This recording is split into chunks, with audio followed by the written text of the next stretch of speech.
Thank you all so much for joining us today. My name is Eboni Taylor, Vice President of Programs and Political here at Higher Heights for America. And I have the absolute pleasure of having Courtney McClain, who is running for Congress in South Carolina's 4th Congressional District. Um, Courtney, how are you feeling today? How are you feeling about this race? Well, thank you for having me. I'm very excited for this interview, and we are officially almost 90 days from the election. So I feel very excited. Sometimes I feel a little anxious, but overall, I'm just really glad to get across that finish line. Absolutely. I mean, before, you said a little bit just now, but before we get even deeper into this conversation, just give us the state of the race, what's happening in South Carolina, and how you plan to become the youngest woman in Congress, with plans to advance South Carolina's 4th. I mean, just give us a little bit of what's happening on the ground now. Yes. So, South Carolina, earlier this year, we were threatened with the possibility of redistricting. And Mhm. so it was really a blessing in disguise because it engaged so many people, including right here in my district. So, my district is composed of two counties, which is Greenville and Spartanburg County. And of those two districts, Greenville went blue. And this was something that we have not seen since probably the last Democrat that we had, who was actually elected into the seat. And not only did Greenville go blue, but they also had higher African American turnout than white voter turnout. Mm. And just for more background, this is a majority white district. So by seeing that engagement and seeing all the people who were upset by the possibility of redistricting, we not only engaged more people, but we flipped an entire county.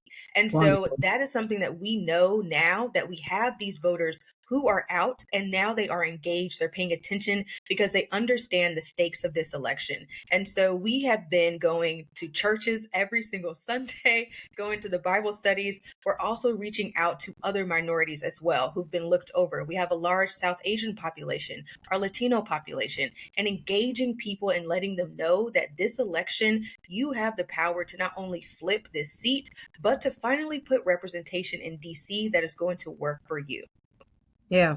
And let's, in that same kind of vein, let's continue to, just speak sort of plainly to our audience and the folks in South Carolina's 4th, about this race and what you're offering, right? You're Yeah, bringing to this race experience and having organized and mobilized across yeah. South Carolina. You were on the front lines of activism that blunted redistricting in the state just a few short weeks ago, right? Mhm. So we can imagine that this district is wanting an advocate, right, and a fighter like yourself. So, what are some of like your top, maybe let's just say top two, top three priorities Yeah. that you have?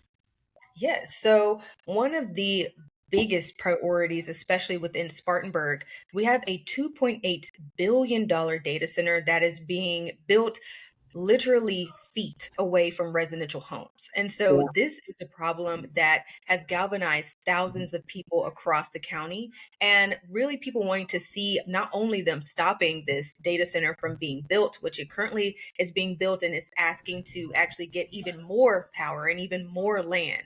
And so that is something that has brought people together from both sides of the aisle and has really opened up the door for me to have those conversations with people who I may not have normally been able to speak to. Now Yeah. they're open to talking to me because they realize that not only is the current incumbent in support of the data centers, but that he has decided that he's not going to take a position on it, regardless of all of the negative effects that are coming into our communities. And so that is definitely one of the largest galvanizing issues that are getting people involved and pulling people into our camp from across the aisle. And over in Greenville, of course, they are rapidly growing, but Yeah. that growth has outpaced our infrastructure. We have so many people that are moving in, which is great because we know that the upstate is one of the best places to live. But we have to also ensure that our infrastructure is not being outpaced by said growth. And so a lot of people are very concerned with how that's going to affect their small businesses, how that's going to affect their homes. A lot of people are being priced out of their areas because we have so many corporations, private equity firms coming in, buying up land and pushing pushing up the property taxes for the entire area. And so that is something that I also want to address, hopefully in Congress, is by ensuring that we are not only curtailing all of these private equity that are coming into the area, but ensuring that those who do want to live in Greenville, that is not going to be at the expense of the locals who have already been here. Yeah. So in recent days, the DNC released its early 2028 primary state. South Carolina is anticipated to lead off the primaries to determine the next Democrat presidential nominee. Can you tell us what this means for the conversations and the processes around how nominees are selected, but also around how a moment like this is sort of leveraged to bring more awareness to the erosion of voting rights, gerrymandering, and the like?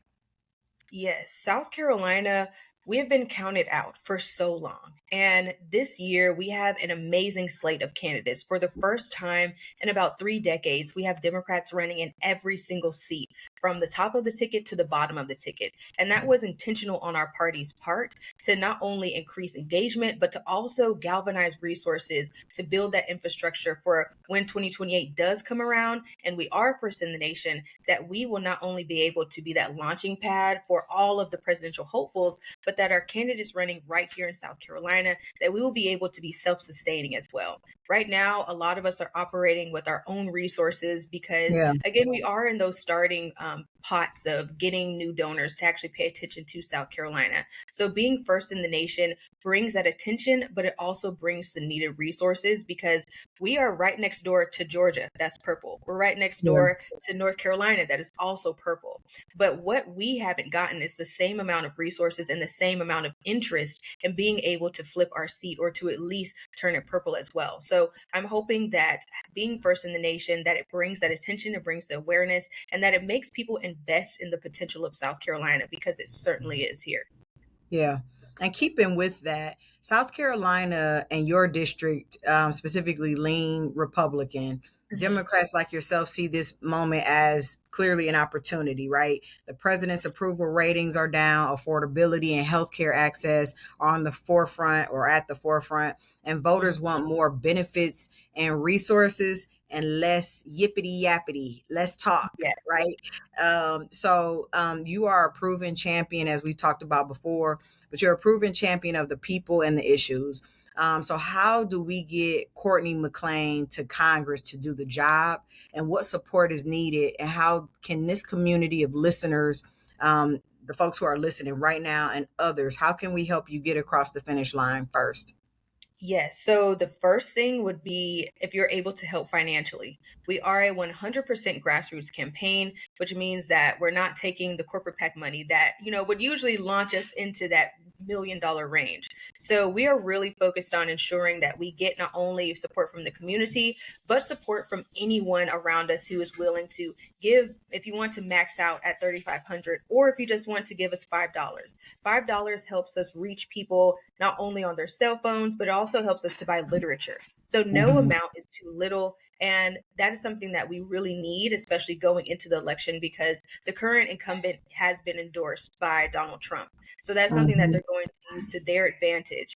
Another thing would be on the field. So when it comes to field, this our district is only 2 counties, but it is also composed of 17 different areas. And so ensuring that we have people and volunteers in all of those areas, that is something that we're also going to need help with because we know that once we are going into these spaces, once we're going into these rooms, that we are able to flip people. We're actually able to talk to people who have been Republican lifelong, but now they realize that, okay, I have someone who I can vote for and I feel okay with voting for a Democrat. So it's just making sure that we have that field support, the financial support, and also being on podcasts like these. If anyone has any other opportunities to be visible in the media, definitely reach out to us, and I will be more than willing to, of course, spread the message, learn more about, teach people more about the campaign and the background of South Carolina.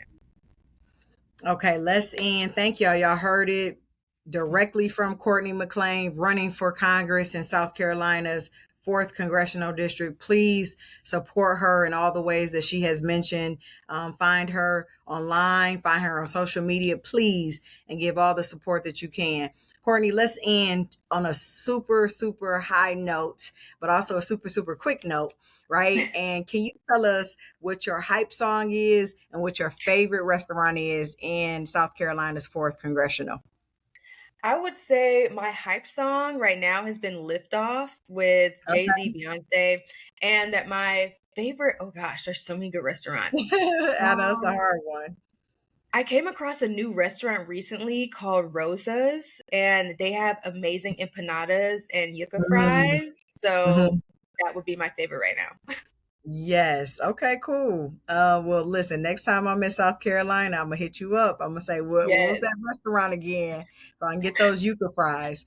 Well, Courtney, thank you so very much. We know that you are a very, very busy woman. We thank you for spending this amount of time with us and for talking to our audience, our Higher Heights members.